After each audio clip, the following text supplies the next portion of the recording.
La castration symbolique n'a rien à voir avec une mutilation réelle. Elle est un passage intérieur, celui qui fait d'un être un sujet du langage. Chez l'enfant, tout commence dans la fusion avec la mère. Le monde est alors sans manque, sans séparation. L'enfant croit être l'objet du désir maternel, la réponse à son vide.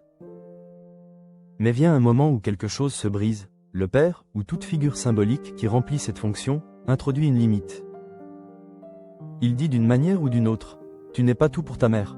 Il y a un manque, une loi, un ordre du désir auquel toi aussi tu es soumis. » C'est cela la castration symbolique, la découverte du manque, du non-tout, du fait que nul ne peut combler l'autre. C'est une blessure, mais une blessure fondatrice. Car sans cette perte il n'y a pas de sujet. Il n'y aurait qu'un être pris dans la toute-puissance du fantasme, incapable de désirer vraiment. Quand la castration symbolique se fait bien, le sujet accède à la parole, au désir, à la différence. Il comprend que le manque n'est pas une punition, mais une ouverture, celle du langage, de la relation et de la création. Mais quand elle échoue, quand la loi symbolique n'est pas transmise, ou quand le père symbolique est absent, défaillant ou trop écrasant, alors le sujet reste prisonnier du fantasme d'être tout pour l'autre.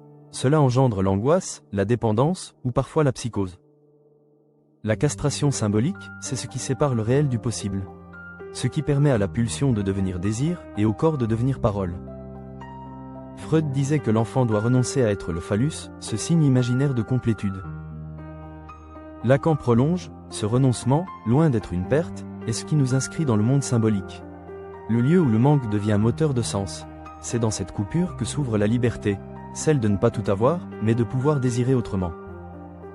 Parce que c'est en acceptant le manque que l'on cesse de chercher à posséder, et que l'on commence, enfin, à exister.